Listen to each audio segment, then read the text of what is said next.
മറുപടി, നിങ്ങൾക്ക് ഭക്ഷണം കഴിക്കാൻ അറിയില്ല. അപ്പൊ നമ്മൾ ചോദ്യം, അതെങ്ങനെയാ കഴിക്കേണ്ടത്? അതിന്റെ മറുപടിയാണ് പറയുന്നത്.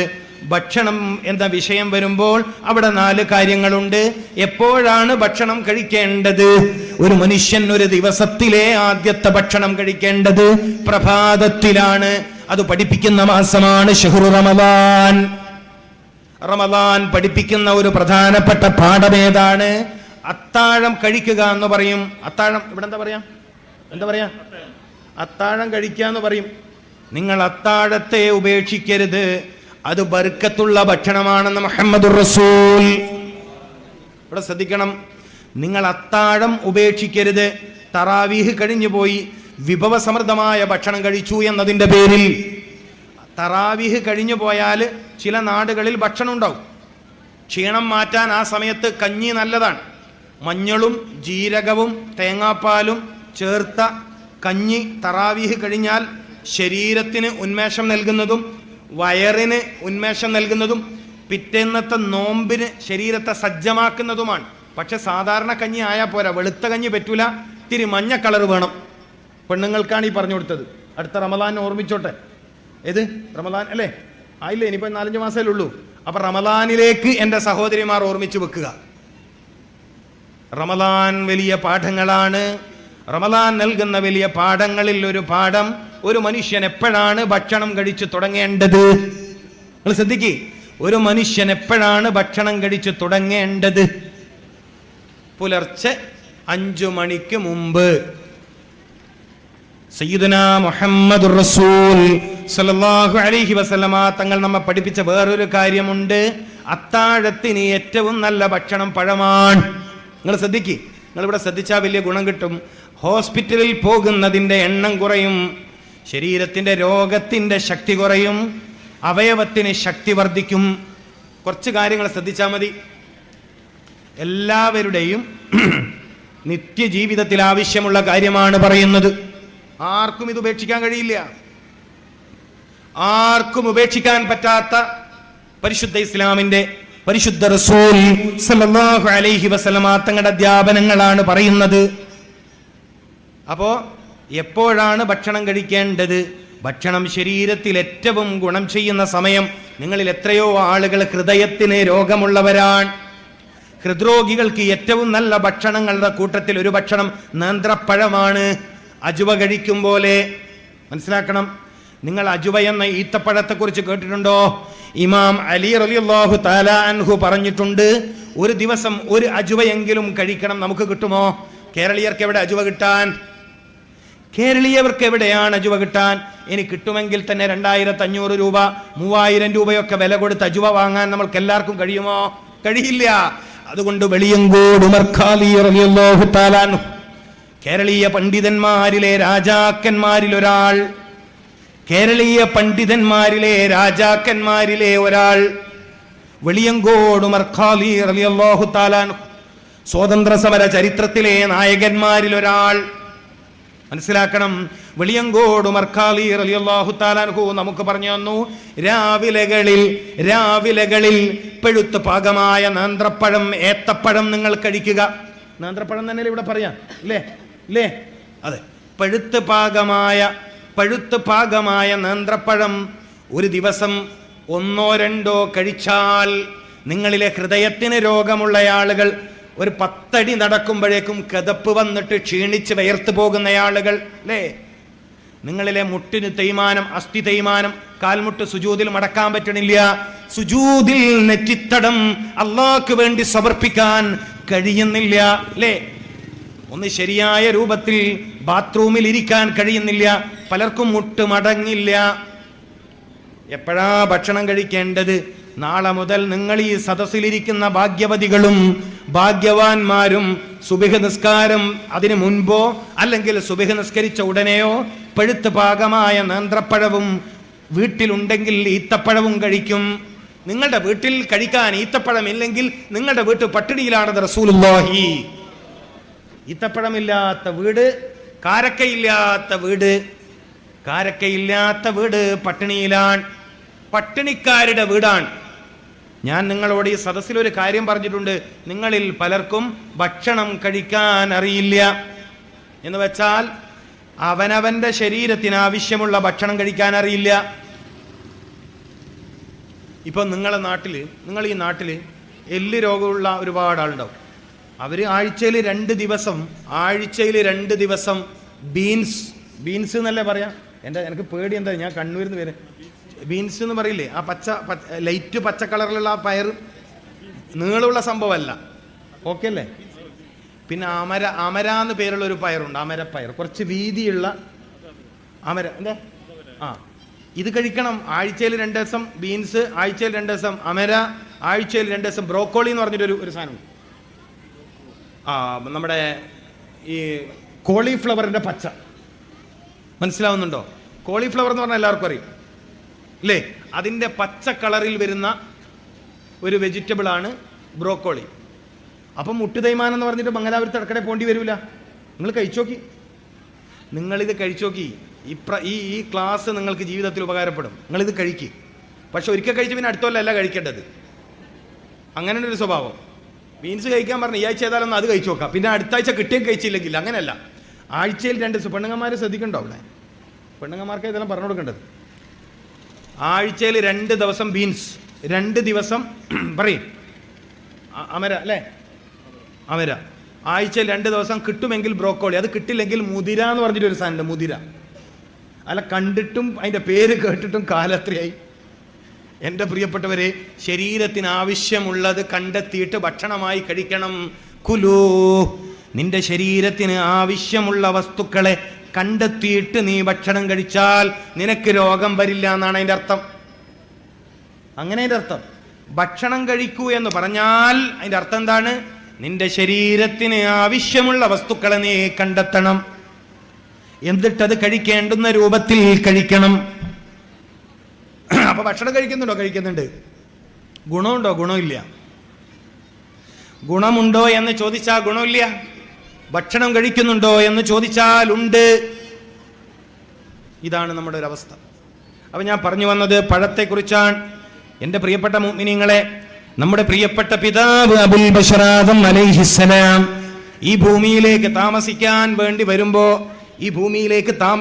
വേണ്ടി വരുമ്പോ സ്വർഗലോകത്ത് നിന്ന് പഴങ്ങളുമായിട്ടാണ് വന്നത്. അറിയാമോ നിങ്ങൾക്ക്? ഈ ഭൂമിയിലേക്ക് മനുഷ്യൻ താമസിക്കാൻ വേണ്ടി വരുമ്പോൾ അവിടുന്ന് കൊണ്ടുവന്ന ഭക്ഷണം മാംസമായിരുന്നില്ല, മത്സ്യമായിരുന്നില്ല. അബുൽ ബശർ ആദം അലൈഹിസ്സലാം 16-ൽ പരം വ്യത്യസ്തങ്ങളായ പഴങ്ങളുമായിട്ടാണ് ഭൂമിയിലോട്ട് വന്നത് എന്ന് തഫ്സീർ. 16-ൽ പരം വ്യത്യസ്തങ്ങളായ പഴങ്ങൾ. അതിലേറ്റവും മനുഷ്യന് ഗുണം നൽകുന്ന ഒരു പഴമുണ്ടായിരുന്നു, അത്തിപ്പഴം. ഇന്ന് നമ്മളിൽ മിക്ക ആളുകളും എല്ലാ ദിവസവും 2 വീതം കഴിക്കേണ്ടുന്ന പഴമാണിത്. എങ്ങനെ? എല്ലാ ദിവസവും മിക്ക മനുഷ്യന്മാരും കഴിക്കേണ്ട ഒരു പഴമാണ് അത്തിപ്പഴം. അന്തേ നിങ്ങളിൽ പലർക്കും വയറിന് രോഗമുണ്ട്.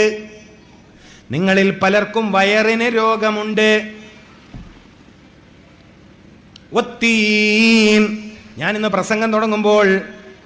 പ്രസംഗം തുടങ്ങുമ്പോൾ പരിശുദ്ധ ഖുർആനിലെ സൂറത്തു തീൻ, ഒത്തീൻ, അത്തിയെ തന്നെയാണ് സത്യം. അത്തിമരത്തെ അല്ലെങ്കിൽ അത്തിപ്പഴത്തെ, അത്തിയെ തന്നെയാണ് സത്യം. ലഖദ് ഖലഖനൽ ഇൻസാന ഫീ അഹ്സനി തഖ്വീം. നിശ്ചയം മനുഷ്യനെ ഏറ്റവും മനോഹരമായ സ്ട്രക്ചറിൽ, ശൈലിയിൽ, അനാട്ടമിക്കലി, ഫിസിയോളജിക്കലി ഏറ്റവും ഹെൽത്ത്ഫുള്ളായ, ഏറ്റവും ആരോഗ്യപരമായ, ഏറ്റവും സൗന്ദര്യമായ രൂപത്തിലാണ് മനുഷ്യനെ നാം പടച്ചത് എന്ന് പറയാൻ ലഖദ് ഖലഖനൽ ഇൻസാൻ, നിശ്ചയം നാം മനുഷ്യനെ പടച്ചിരിക്കുന്നു ഫീ അഹ്സനി തഖ്വീം, ഏറ്റവും ചൊവ്വായ, ഏറ്റവും കരുത്തുള്ള, ഏറ്റവും മനോഹരമായ. ഇതൊരുപാട് വിശദീകരണം ആവശ്യമുള്ള ആയത്താണ്.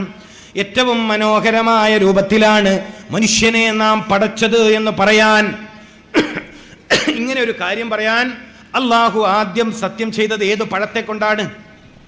വത്തീൻ. നിങ്ങളിൽ ചിന്തിക്കാൻ കഴിവുള്ളവർ ചിന്തിക്കുമെന്നാണ് ഞാൻ വിശ്വസിക്കുന്നത്. വത്തീൻ, ഈ പഴവുമായിട്ടാണ് ആദം അലൈഹിസ്സലാം ഭൂമിയിലേക്ക് വന്നത്. എന്തെല്ലാം ഗുണങ്ങളാണ്! എന്തെല്ലാം ഗുണങ്ങളാണ്! മൂത്രാശയ രോഗങ്ങളെ ഇല്ലായ്മ ചെയ്യാൻ കഴിവുള്ള പഴമാണിത്. ഉദര സംബന്ധമായ അൾസർ പോലോത്ത ആസിഡിറ്റിയുടെ കംപ്ലൈൻറ്റുകൾക്ക്, വയറ് പുകച്ചില്, നെഞ്ചരിച്ചില്, അതുപോലെ തന്നെ പൈൽസിൻ്റെ കംപ്ലൈൻറ്റുകൾ, അർഷസിൻ്റെ കംപ്ലൈൻറ്റുകൾ ഒക്കെ ഇല്ലായ്മ ചെയ്യാൻ കഴിയുന്ന അമൂല്യ ഗുണമുള്ള പഴമാണ് അത്തി.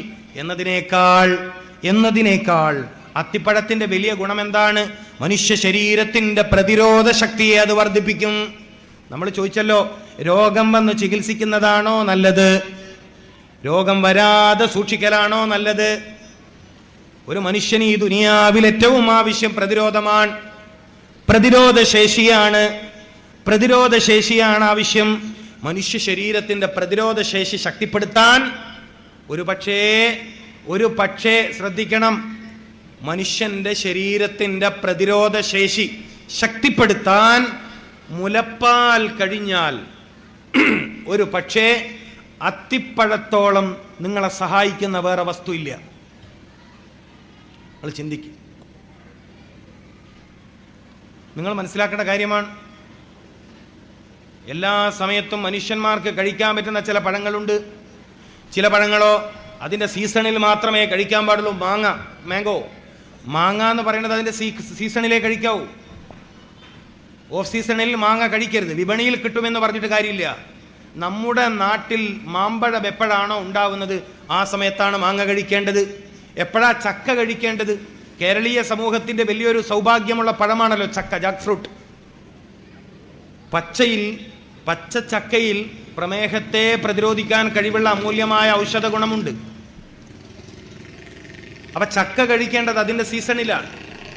ഓരോ പഴങ്ങളും അതിൻ്റെ സീസണിലാണ് കഴിക്കേണ്ടത്. ഭക്ഷണത്തിലെ രാജകീയ സ്ഥാനം പഴങ്ങൾക്കുണ്ട്. പ്രതിരോധശേഷി, ഇപ്പം നമ്മുടെ നാട്ടിൽ ചില സ്ത്രീകൾക്ക് പ്രസവം കഴിഞ്ഞാൽ മുലപ്പാൽ കുറവ് എന്നൊരു വലിയ പ്രയാസമുണ്ട്.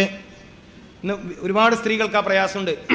കുഞ്ഞുങ്ങൾക്ക് വേണ്ട രൂപത്തിൽ പാല് കൊടുക്കാൻ, ഫീഡ് ചെയ്യാൻ വേണ്ട രൂപത്തിൽ പാലില്ലാത്തതിൻ്റെ പ്രയാസം അനുഭവിക്കുന്ന എത്രയോ സഹോദരിമാരുണ്ട്. ഒരുപാട് പ്രശ്നങ്ങളുണ്ട് അതിൻ്റെ പിന്നിൽ. ഗർഭകാലത്ത് കഴിക്കുന്ന, പ്രഗ്നൻസി പീരീഡിൽ കഴിക്കുന്ന ചില മെഡിസിൻസ്, പ്രസവത്തോട് തൊട്ടടുത്ത് കുത്തിവെക്കുന്ന ചില മരുന്നുകൾ, സഹോദരിമാർ ശ്രദ്ധിക്കണം. പ്രസവത്തിൻ്റെ തൊട്ടടുത്ത സമയത്ത് കുത്തിവെക്കുന്ന ചില മരുന്നുകൾ,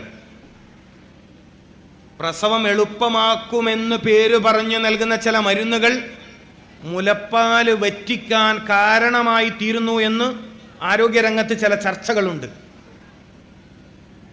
നന്നായി കുഞ്ഞുങ്ങൾക്ക് പാല് കൊടുക്കാത്ത സ്ത്രീകൾക്ക് ബ്രസ്റ്റിന് കംപ്ലൈന്റ് വരും. സ്ത്രീകളുടെ ആരോഗ്യത്തെ അത് സാരമായി ബാധിക്കും.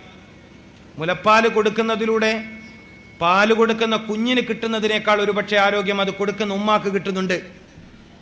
മനസ്സിലാക്കണം. സ്ത്രീ ശരീരത്തിന്റെ ആരോഗ്യത്തെ സംരക്ഷിക്കുന്നതിൽ അല്ലാഹു സുബ്ഹാനഹു വ തആല വലിയ ചില കാര്യങ്ങൾ ഒരുക്കിയിട്ടുണ്ട്. ഇതൊന്നും നിസ്സാരമല്ല. സ്ത്രീ ശരീരത്തിന്റെ ആരോഗ്യത്തെ സംരക്ഷിക്കാൻ അല്ലാഹു സുബ്ഹാനഹു വ തആല ചില ഗൗരവമേറിയ കാര്യങ്ങൾ അവരുടെ ശരീരത്തിൽ സംവിധാനിച്ചിട്ടുണ്ട്. ഇപ്പോൾ ഒരു ഉദാഹരണം പറയാലോ. ഒരു ഉദാഹരണം ഞാൻ പറയാം. പുരുഷന്മാരെക്കാൾ ഹൃദ്രോഗം വരാൻ, ഹാർട്ട് ഡിസീസ് വരാൻ, പുരുഷന്മാരെക്കാൾ ഹൃദ്രോഗം വരാൻ സ്ത്രീകൾക്ക് സാധ്യത കുറവാണ്. പുരുഷന്മാർക്ക് ഹൃദ്രോഗം വരുന്ന അത്ര ആർക്ക് വരൂല? സ്ത്രീകൾക്ക് വരൂല. കുറേ കാരണങ്ങളുണ്ട്. അതിൻ്റെ ഒരു പ്രധാന കാരണം അവർക്ക് എല്ലാ മാസവും ഉണ്ടാകുന്ന മെൻസസ്, മാസമുറപ്പ് എത്ര വലിയ അനുഗ്രഹമാണ്. മെൻസസ് ആവുക എന്നുള്ളത് എത്ര വലിയ അനുഗ്രഹമാണ്. വ്യാപകമായി ഇന്ന് സ്ത്രീകൾക്ക് ഇത് പ്രശ്നമാണ്. കേരളീയ സ്ത്രീകളിൽ 35 വയസ്സാകുമ്പോഴേക്ക് തന്നെ മെൻസസ് കംപ്ലൈന്റുകൾ വ്യാപകമാണ്. കാരണം പലപ്പോഴും അനാവശ്യ മരുന്നുകൾ കുടിക്കേണ്ടി വരുന്നത്, ശരീരത്തിന് ആവശ്യമില്ലാത്ത മരുന്നുകൾ പലപ്പോഴും കുടിക്കേണ്ടി വരുന്നത് നമ്മുടെ സഹോദരിമാരാണ്. നിങ്ങൾ ശ്രദ്ധിക്കണം. പലപ്പോഴും ശരീരത്തിന് ദോഷകരമായ മരുന്ന് കുടിക്കേണ്ടി വരുന്നത് നമ്മുടെ സഹോദരിമാരാണ്. ഒരു സ്ത്രീ 5 തവണ ഗർഭിണിയാകുന്നുവെങ്കിൽ ഏകദേശം 5 തവണ 1-ാം മാസം മുതൽ 9-ാം മാസം വരെ ശരീരത്തിന് പല നിലക്കും ദോഷം ചെയ്യുന്ന മരുന്ന് ഈ പെണ്ണുങ്ങൾ കുടിക്കേണ്ടി വരുന്നുണ്ട്. അയേൺ ഗുളികയിലും വൈറ്റമിൻ ഡെഫിഷ്യൻസിക്ക് വേണ്ടി, കാൽസ്യം ഡെഫിഷ്യൻസിക്ക് വേണ്ടി കൊടുക്കുന്ന ഗുളികയിലും സ്ത്രീകളുടെ ശരീരത്തിന് മാരകമായ അപകടമുണ്ടാക്കുന്നതായി ഗവേഷകന്മാർ കണ്ടെത്തിയിട്ടുണ്ട്. നിസ്സാര കാര്യമാണോ ഇത്? ഒരു തവണ ചന്ദ്രികാ പത്രത്തിന്റെ ഒരു ആരോഗ്യക്കുറിപ്പ് ഞാൻ എടുത്തു വെച്ചിട്ടുണ്ട്.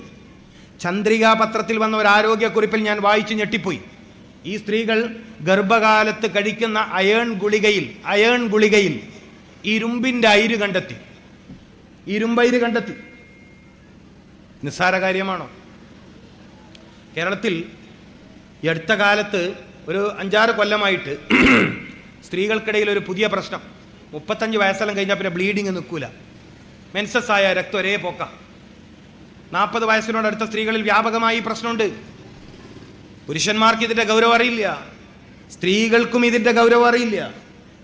ഇതിലൂടെ ഉണ്ടാകുന്ന മാരകമായ പ്രശ്നം അറിയില്ല. മാത്രമല്ല 35 വയസ്സാകുമ്പോഴത്തേക്കും ഈ ഓവർ ബ്ലീഡിങ് കാരണം ഗർഭപാത്രം എടുത്തു മാറ്റേണ്ടി വരുന്ന സ്ത്രീകളുടെ എണ്ണത്തിൽ വൻ വർധനവാണ്. ഇന്ന് എൻ്റെ മൊബൈൽ ഫോണിലേക്ക് വന്ന ഒരു സഹോദരിയുടെ വോയിസ് നിങ്ങൾ കേട്ടാൽ അത്ഭുതപ്പെട്ടു പോകും. 35 വയസ്സ് അല്ലെങ്കിൽ 36 വയസ്സുള്ള മെൻസസ് സംബന്ധമായ കംപ്ലൈന്റുള്ള സ്ത്രീയോട് ഒരു ഗൈനക്കോളജി ഡോക്ടർ സംസാരിക്കുന്ന ആ സംസാരം ഒരു പെൺകുട്ടി എനിക്ക് അയച്ചതാ. ഇനി ഇതെന്തിനാ വെച്ച് നിൽക്കണേ? ഇനി പ്രസവിക്കത്തൊന്നും ഇല്ലല്ലോ, പിന്നെന്തിനാ ഗർഭപാത്രം ശരീരത്തിൽ വെച്ച് നിൽക്കണേ? ഓപ്പറേറ്റ് ചെയ്ത് കളഞ്ഞേ, ഓപ്പറേഷൻ ചെയ്തെടുത്ത് കളഞ്ഞൂട്. അതെന്തിനാ ഇനി വെച്ച് നിൽക്കണേ? നിസ്സാര കാര്യമാണോ? യൗവനത്തിൽ 35 വയസ്സ്, 36 വയസ്സ്, 40 വയസ്സ് എന്നൊക്കെ പറഞ്ഞ ഒരു സ്ത്രീ യുവതിയാണ്. ഇത്രയും ചെറിയ പ്രായത്തിൽ ശരീരത്തിൽ നിന്ന് ഗർഭപാത്രം എടുത്തു നീക്കുക എന്ന് പറഞ്ഞാൽ നിസ്സാര കാര്യമാണോ? ഇതിനെക്കുറിച്ചൊന്നും ചിന്തിക്കാൻ ആവശ്യമായ വിദ്യാഭ്യാസം നമ്മുടെ സമൂഹത്തിൽ പെൺകുട്ടികൾക്ക് നമ്മൾ നൽകിയിട്ടില്ല. വ്യാപകമായി ഗർഭപാത്രം എടുത്തു മാറ്റപ്പെടുന്ന സ്ത്രീകളുടെ എണ്ണത്തിൽ വലിയ വർധനവാണ്. ഇതിലൂടെ വരുന്ന മാരകമായ പിന്നീട് വരുന്ന മാരകമായ രോഗങ്ങളെ കുറിച്ചൊന്നും ഇവര് ചിന്തിക്കൂല.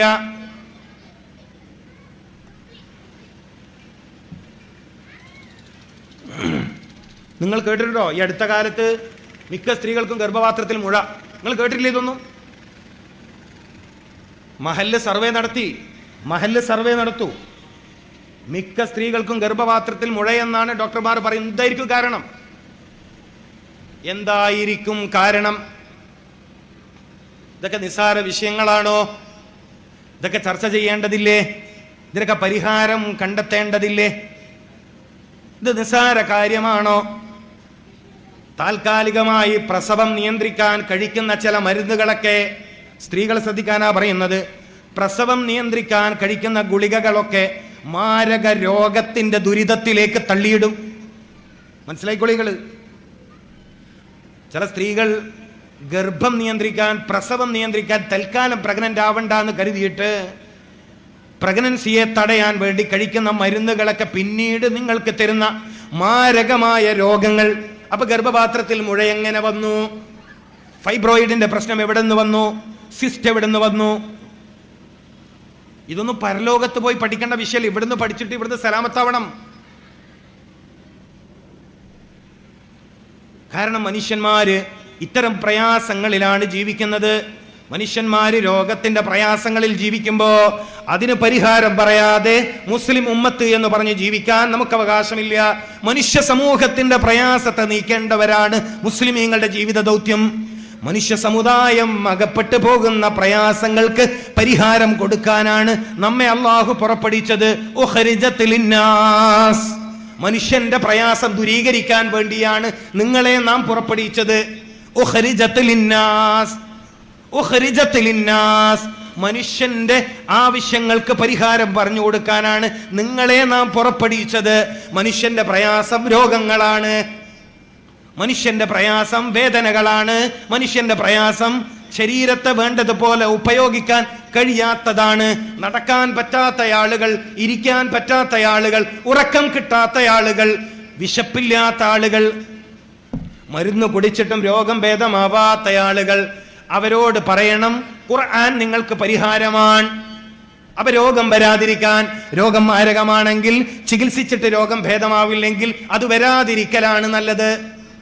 ഏറ്റവും വലിയ രസകരമായ സംഭവം ഞാൻ എല്ലാ സദസ്സിലും പറയാറുണ്ട്. മണിപ്പാൾ ഹോസ്പിറ്റൽ, എന്നേക്കാൾ നിങ്ങൾക്കാണ് അടുത്ത്, മണിപ്പാൾ ഹോസ്പിറ്റലിലെ പ്രഗത്ഭനായിരുന്ന BM ഹെഗ്ഡെ ഡോക്ടർ പറഞ്ഞൊരു കാര്യമുണ്ട്. BM ഹെഗ്ഡെ കേട്ടിട്ടില്ലേ? BM ഹെഗ്ഡെ പറഞ്ഞൊരു കാര്യം,